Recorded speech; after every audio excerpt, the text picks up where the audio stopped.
Well, yeah. Okay, let's get to that. We'll get to the second clip in a minute. But I just want to underline a couple of points here. So I have heard one case on a real life level that I can even entertain. I don't agree with, but I'll entertain it, because the bottom line is let's like move out and into different circles. So I think actually we're all on the same page. If you live in a safe state, I mean, I live in New York. I'm not voting for Joe Biden. It doesn't matter. It's irrelevant, but I'm not voting for Joe Biden, right? If I was in Pennsylvania, I'd vote affirmatively against Donald Trump. But I don't think that if you were on the left of any sort, you spend time doing this the next several months. Oh, no.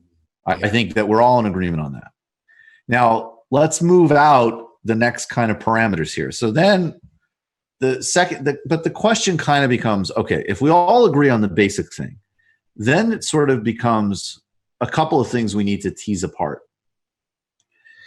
And some people have put forward this notion that if Trump is reelected and you vote for Democrats for the Senate, as an example, that actually phasing out Medicare and Social Security is less likely because a Biden presidency could put those things on the chopping block.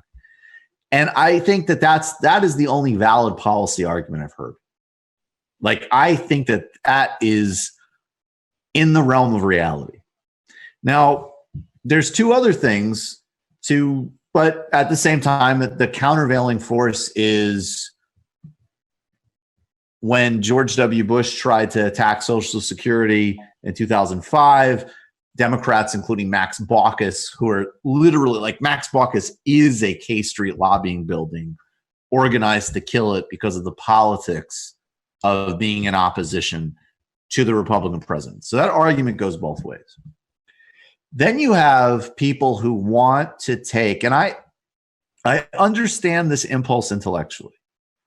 They want to take the idea that there is actually a populist right and make it real and look for different types of alliances on particular types of issues. Now, if you're in Congress, yes, you should team up with Josh Hawley, if that's a real bill, to support production of pharmaceuticals in the United States and diversify and make the supply chain more resilient. That's an obvious area where there's a huge amount of room for collaboration and the momentum, not only in the United States, but I mean, Japan is aggressively paying industries to start actually relocating back home.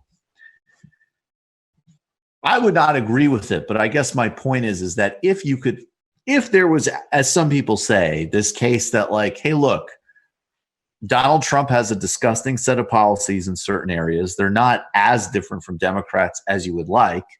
And then on the other hand, he occasionally does these feints towards, well, maybe we'll just cover everybody with healthcare for the coronavirus, or maybe we'll just do this or that.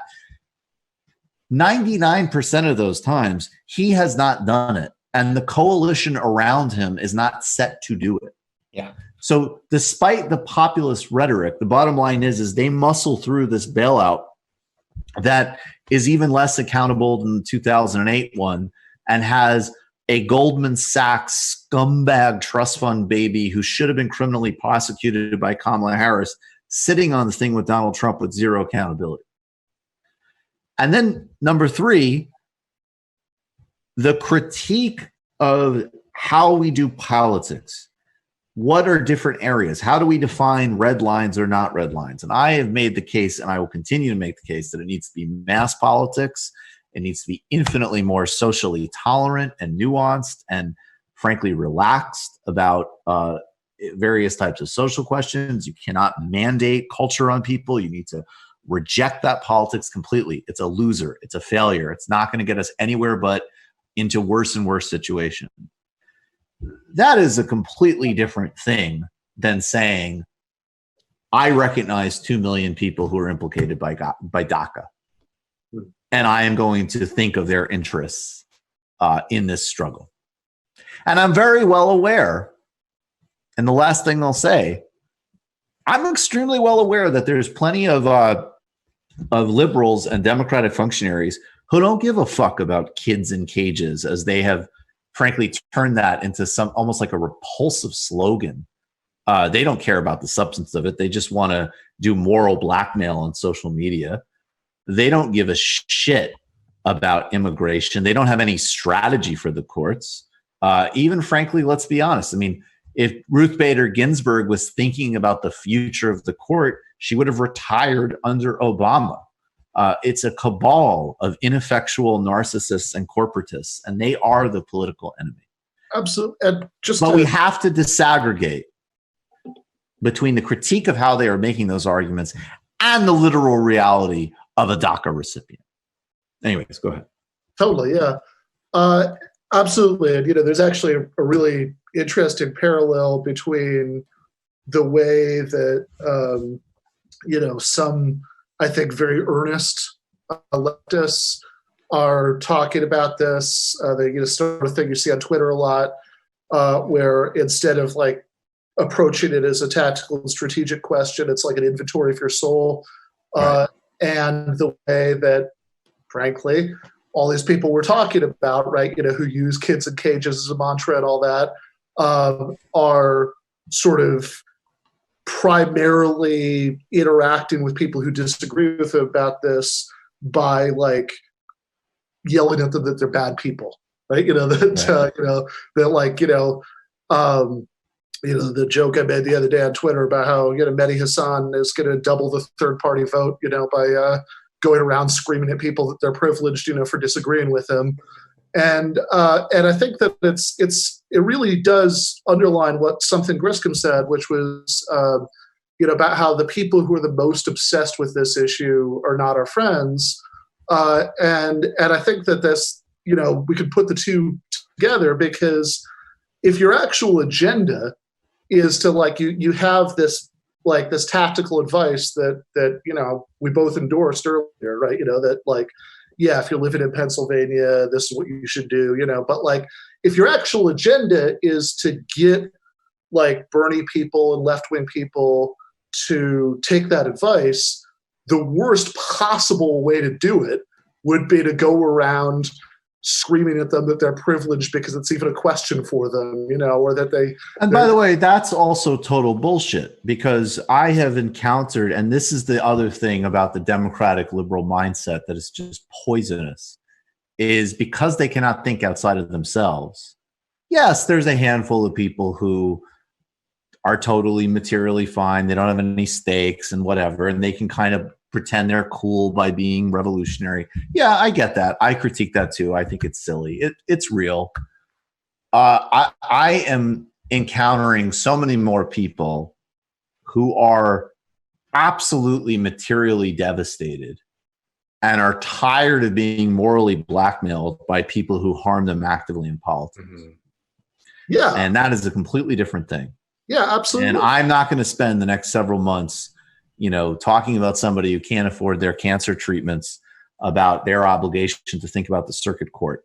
Right. But I will say, and at the same time, and this also leads to my last point I'll make. And I love that Paul O'Connell talked about revolutionary truth-telling and Cabral, because again, I see this fantasy in the Democrat world of, oh my God, did you see that? Obama said Paris Accords weren't, far enough. And we'll get to this other thing. Bullshit. The Democratic Party is in no way meaningfully, strategically, or structurally to the left. And I don't care if it's like, oh, but 15 years ago, this were blue dogs. I don't give a fuck. Bottom line is Joe Biden, Nancy Pelosi, Chuck Schumer, maybe some nibbles around the edges. The Democratic Party, arguably, actually, is in some respects to the right of 2016. And platform and all that doesn't matter. Yeah, absolutely. Now, on the other hand, the act of just randomly voting or saying fuck it or welcoming back Trump it just literally does not achieve a goddamn thing. So the beginning of all points of analysis is we lost. No fantasy life, no bedtime story. There's always hope as long as we're breathing. There's potential moving forward. I do happen to think the range of threats and cutoffs under Trump is more extreme than Biden. I also think, by the way, that, this is another thing. I think the threats from a Trump second term, are to people who might want to do formations outside of conventional politics. There's zero threat for people going on cable and calling him a poopy head. That's another great irony, is that the people who will be most quick to talk about the end of democracy are the ones who have nothing to worry about. But those on the outside, those who want to kind of potentially build outside space in politics, they will be anti-democratically cracked down by anybody in the existing capitalist order, let alone on the right side of it. Yeah, absolutely. And again, I could just say that, like, I think a lot of these liberal media class and political class people, I mean, their agenda in, like, yelling at people for being bad people, for even, like, it being a question for them or whatever, their agenda primarily isn't to, like, shore up the vote for Biden. Their primary agenda is to use this to score points against Bernie people on the left. And for anybody who is sincere, who has their position, right, that they have, that, like, who's, who agrees with them on the substance and actually cares about defeating Trump, I would just ask them whether their experience is that usually when people yell at them and tell them that they're a terrible person, they like change their mind and come around to the other person's, position. Because I don't know any human being who works like that, right? Like, if you whatever. It also is another funny dynamic of, like, the same people who,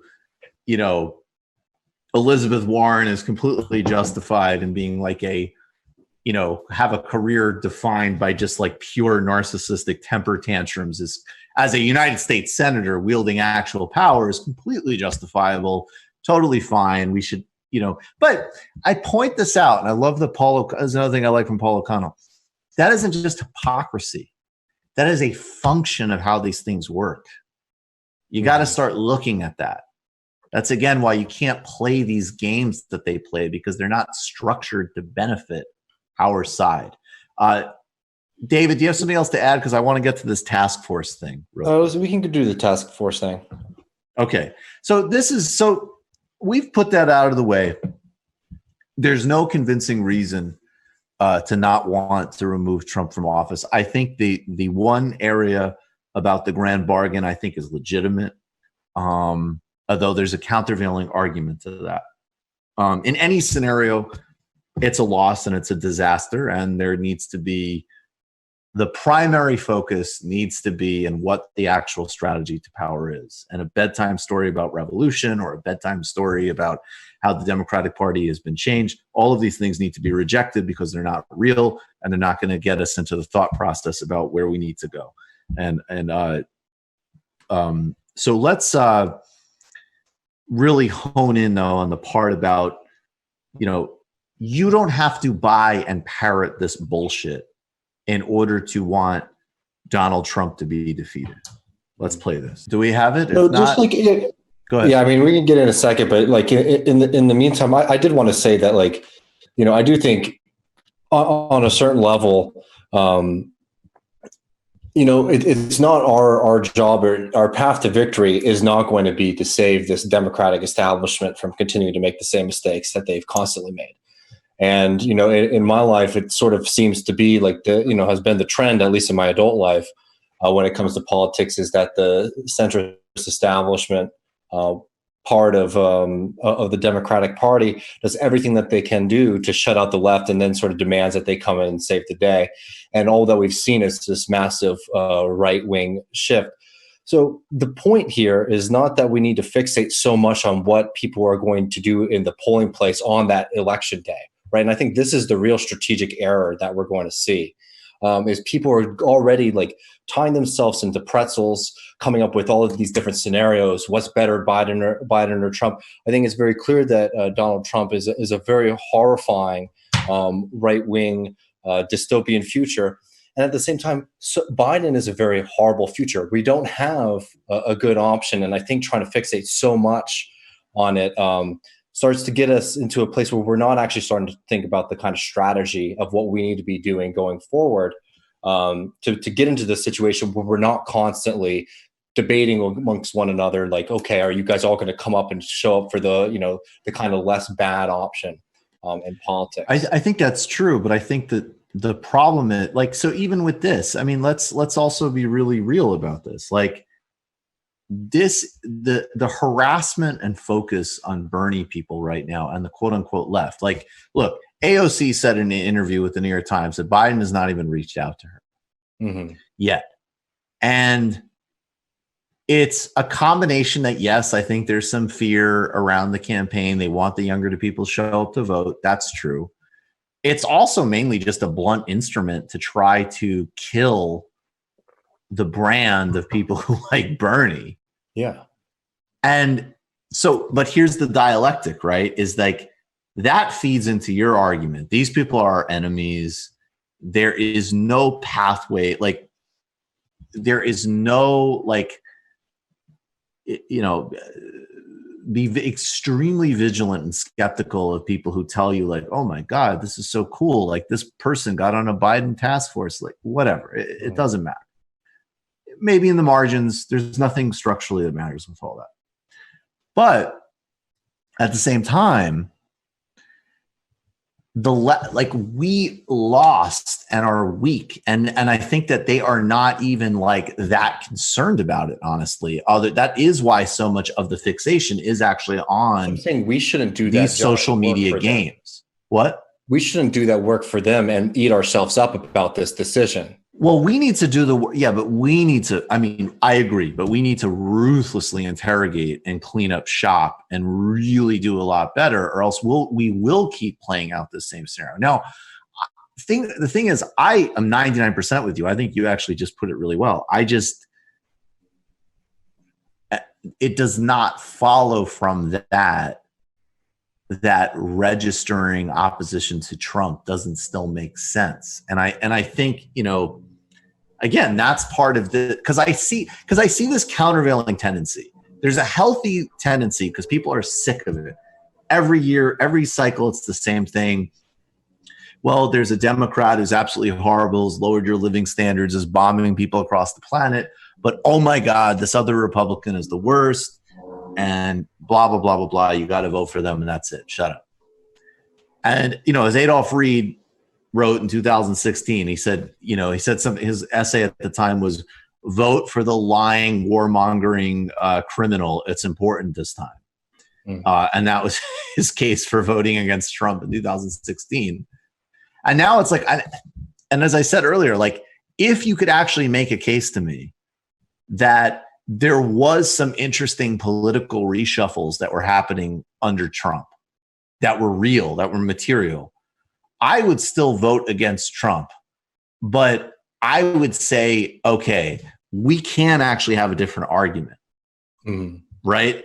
But the fact that that isn't happening, like, it is basically just George W. Bush on steroids with like infinitely more viciousness towards refugees and immigrants. There's no door there. Yeah, I'd also throw in that, like, part of the reason that, I mean, and I totally agree with Griscom that we shouldn't eat ourselves up about this or obsess about this, that there are other priorities, like, like spend 10 times as much time on like tenant organizing as you do like thinking about the election, right? But like part of the reason that the tactical calculation is so clear for me is precisely because I think that, like, the Democratic establishment just is what it is and nothing can be done about that, right? Like, if I actually thought that Biden could be meaningfully pushed to the left, then I would be much more sympathetic to the kind of argument that Kyle Kalinske, for example, has been making, that like you should like hold off on being willing to vote for him, like, as a pressure tactic, right? Then like I could see that, but I don't have any hope for that. I think Biden is a class enemy, and he's never going to stop being a class enemy, and he's not going to be, meaningfully pushed on anything. He might throw us a few bones, during the election, and then he'll probably take them back afterwards, right? So I don't think we should worry about like what Biden is saying or not saying. Biden sucks and will always suck, right? I think we should just worry about that to the extent we think about this, about that question: which enemy would you rather be fighting against, and about which issues? And Absolutely. I would rather fight with a horrible neoliberal Democrat than with this sort of borderline white nationalist right wing populist. Yeah, of course. I'm just saying, like, I'm not saying, I don't think that I think like another Donald Trump's, I was talking to my friend the other day. It's like, it's the kind of TV show that you really don't want to see a season 2 of, right? I'm in 100%. See, that's where I'm problematic, because the most compelling case for not voting strategically is Trump's Twitter feed. And my intense desire to continue to see Trump talk shit and talk about models and fucking just be like, I actually think we should embrace, like, the part of him that has upended all of the bullshit is going to be a lasting legacy. We should embrace it. And honestly, the only answer to that is really like a Lula type deep human decency with savvy, which completely doesn't exist in the United States. It's another thing we need to do to rebuild the left. I just think at the end of the day, I think that it's really important that we not fall into this trap, because it can be really damaging, because the reality is that we lost, and we don't have the kind of leverage necessarily to swing the election one way or the other. We don't have the institutional capacity, to say like, okay, we're now going to deliver this large chunk of the electorate in voting a specific way. So I think that, it's just important that we don't fall into this kind of trap of demanding this as like, this is what the left strategy has to be, because I just don't think we've developed those institutions at all to be able to demand that of people. And I think there's a lot of people in our world too who just aren't going to vote for the Democratic nominee. Well, there's a lot of people who aren't going to vote for the Democratic nominee. There's people that we need to talk to who might even vote for Trump. And I think, I also think the other thing too is that the other big distinction here, and then we'll move off of it, forget the other clip, we've covered it. But the other big distinction is that my guess would still be that the terrain of play, as well as my immediate frontline concern for people who, DACA recipients, to be really specific, it will be lessened under Biden. But I think another key difference here between any type of like actual left project versus a liberal project is you can tell, like, the liberal mindset is like, oh yeah, no, I mean, of course, Biden sucks and we'll go out and whatever. It is actually, though, that distinction of really holding that, like, there is no let up here. And these are definitely both class enemies. These are both very bad scenarios. And that's actually another one that I don't agree with. But I think, frankly, like somebody, I still just don't buy it. I just don't buy it. I have to be honest. But I think somebody kind of saying like, I'm not going to show up and vote because there's just too much else to do, I have a hell of a lot more time for than, we need to do the Green Party. But anyways, that's my last. And I would also say that a literally dying before our eyes remnant of a decaying ideology that is just not fit for purpose, incredibly dangerous, destructive. It gave us our modern world, but is not fit for purpose, is maybe better to go up against than a dynamic, intelligent, strategically savvy right-wing populism that's globally synchronized right now. I think that's a serious threat. But that would be the last thing I'd say on it. And I can really assure you that we're just not like, I can see the bleeding from both sides on this, but I'm really committed to not devolving this show into an endless argument about this stuff. Yeah, I think that's important. I'm extremely committed to that. Just this a quick thing. I just think it's just not on our shoulders, as in like it's our movement. Like we have personal responsibilities to look out and do like the best possible thing we can as individuals. But like our movement, specifically the American like socialist movement, like our job cannot be to prop up a failed neoliberal project. And that doesn't necessarily mean that, people can't, shouldn't necessarily vote for Biden to prevent the even worse, danger of Donald Trump. It's just like I get worried because I really don't want us to fall in this trap of putting it all on our shoulders, because we are not the ones who put us into this crisis situation. No, no, it's not on our. It's not on our shoulders. It's not on our shoulders. That's right. We did warn them many, many, many, many, many times that if you nominate the doddering husk of Joe Biden, that is going to be much less electable than Bernie Sanders. Mm-hmm. No, I mean, look, no, that's absolutely the other thing. Like, again, I'm not going to be nihilistic. I have to be mindful of people in situations like DACA. Sorry. And at the same time, I mean, look, I wouldn't hold it against these types if we pulled this off and they were like, all right, we're going to vote for it, but mainly we're going to spend the election, I don't know, bitching or writing like, I don't know, fucking Warren memes or whatever the fuck these people do with their time. That's fine. So in similar effort, I mean, this is on you guys. Mm-hmm. Go for it. And if Mehdi Hasan is so freaked out about people being not willing to vote for Biden, then he should be, hectoring and haranguing the Biden policy shop. Like, how the hell have you not supported Medicare for all? That could lock up another million voters. Go for it, Mehdi. Have at it. Go do your job. You just watched a Michael Brooks show video. Subscribe to get them all. Why wouldn't you? Don't be foolish. Click subscribe below and become a patron as well. Patreon.com/TMBS. Thanks, everybody.